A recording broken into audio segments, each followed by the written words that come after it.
Murali Gopi writing and Jain Krishnakumar டைரக்ஷனில் உருவான அனந்தன் காடு படத்தோட ரிவ்யூ தாங்க பார்க்க போகிறோம். ஆர்யா, இந்திரன்ஸ், முரளி கோபி, சுனில் மற்றும் பலர் இந்த படத்தில் நடிச்சிருக்காங்க. இந்த படத்தோட ரன் டைம் பார்த்தீங்கன்னா 2.5 hours.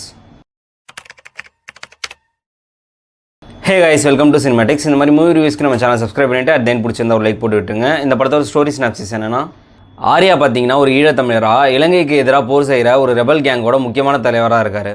கேரளாவில் திருவனந்தபுரத்தில் இந்திரன்ஸ் அண்ட் கேங் சிஎம்க்கு எதிரானவங்களை கொலை செய்யக்கூடிய கூலிப்படையை சேர்ந்த ஒரு தரமான சம்பவக்காரராக இருக்காங்க. இப்போ ஆர்யா தலைமறைவாக இருக்கிறதுக்காக இந்திரன்ஸ் கேங் கிட்ட தஞ்சம் அடைகிறாரு. கேரளா சிஎம் ஆட்சியை கவுக்கிறதுக்காக தமிழ்நாட்டில் ஒரு பெரிய தலைக்கட்டு பிளான் பண்ணிட்டு இருக்காரு. இதை தெரிஞ்சுக்கிட்ட சிஎம் இந்திரன்ஸ் கேங் கிட்ட சொல்லி அந்த தலைக்கட்டை தூக்க சொல்கிறாரு. இந்திரன்ஸ் கேங் ஆர்யாவோட களத்தில் இறங்க இதுக்கப்புறம் நடந்த எதிர்பாராத சம்பவங்கள் தாங்க இந்த அனந்தன் காடு. இந்த படத்தோட ஸ்டோரி வேர்ல்டை செமையாகவே பில்ட் பண்ணியிருக்காங்க. அண்ட் டெக்னிக்கலி ஸ்டண்ட்ஸுமே பயங்கரமாக வந்திருக்கு. இன்டர்வல் சீக்வன்ஸில் ஆர்யா போடுற ஃபைட்டு, முரளி கோபி காலேஜில் செய்கிற சம்பவம்னு எல்லாத்தையுமே சூப்பராகவே டெலிவர் பண்ணியிருந்தாங்க. ரிவெஞ்ச் பொலிட்டிக்கல் கேம் ஒன்று விளையாண்டுருப்பாங்க. அந்த கேம்லாம் கொஞ்சம் இன்டென்ஸாகவே கொண்டு போயிருந்தாங்கன்னு தாங்க சொல்லணும். ஓப்பனிங்லேயே ஆர்யாவோட பேக் ஸ்டோரிலாம் சொல்லி நம்மளை எமோஷனல் கடலில் முழுகடிச்சிடுறாங்க. இந்த படத்தில் வர ஒரு கேரக்டரோட வழியையும் ஆடியன்ஸுக்கு கடத்தி ஒரு நல்ல இம்பாக்டே ஏற்படுத்தியிருந்தாங்க. அண்ட் டெக்னிக்கல் ஆஸ்பெக்ட்லேருந்து பார்க்கும்போது ஒரு குவாலிட்டியான படத்தையே டெலிவர் பண்ணியிருக்காங்க. இந்த படத்தோட குறைகள்னு பார்க்கும்போது ஸ்க்ரீன் பிளே ஒரு பெரிய ட்ராபேக்காக இருக்குது. ஓப்பனிங்லேயே வெவ்வேறு டைம்லைனில் சீன்ஸ்லாம் காமிச்சு ஆடியன்ஸை லைட்டாக குழப்பி விட்டுறாங்க. தென் கிளைமேக்ஸில் கன்க்ளூட் பண்ணதை இன்னுமே கொஞ்சம் பெட்டராக ட்ரை பண்ணியிருந்திருக்கலாம். ஏன்னா சிஎம் எதிர்த்து நிற்கும்போது இந்த பிளான்லாம் ஒர்க் அவுட் ஆகாதுன்னு ஆடியன்ஸை பார்க்கும்போது நமக்கே தெரியுது.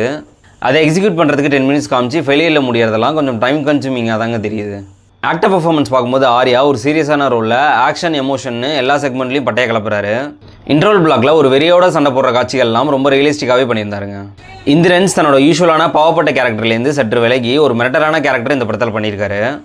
அவர் கதாபாத்திரத்துக்கு தேவையானதை நீட்டாக பண்ணி கொடுத்துருந்தாரு. சுனில் ஒரு கரப்டட் காப்பா ஆடியன்ஸே எழுந்து போய் அடிக்கிற அளவுக்கு அவரோட வில்லனிசம்லாம் வேறு லெவலில் காமிச்சிருக்காரு.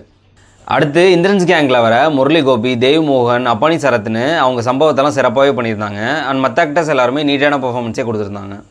அஜினீஷ் லோக்நாத் மியூசிக்கில் எல்லா சீனையும் எலிவேட் பண்ணி பயங்கரமாக டாப்பில் போய் உட்கார வச்சுறாருங்க. யுவா சினிமாட்டோகிராஃபியில் ஆக்ஷன் சீன்ஸ்க்கெலாம் ஸ்மூத்தான கேமரா மூவ்மெண்ட்ஸ் யூஸ் பண்ணி அவரோட இம்ப்ரெசிவ் ஒர்க்கே கொடுத்துருக்காரு.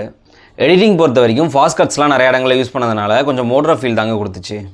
படத்தோட பாசிட்டிவ்ஸ்னு பார்த்தீங்கன்னா பெயின்ஃபுல் ஸ்டோரி, அதிரடி action scenes, Arya and Indrans கேங்கோட terrific performance, political game and a technically good movie.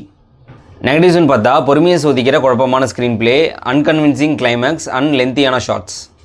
ஓவராலாக ஆர்யாவோட இன்டென்ஸ் பர்ஃபார்மன்ஸ் அண்ட் பெயின்ஃபுல் ஸ்டோரிக்காக பார்க்கக்கூடிய ஒரு ஆவரேஜ் படமாக தாங்க வந்திருக்கு. So if you are interested, go on watch the painful Ananthan காடு.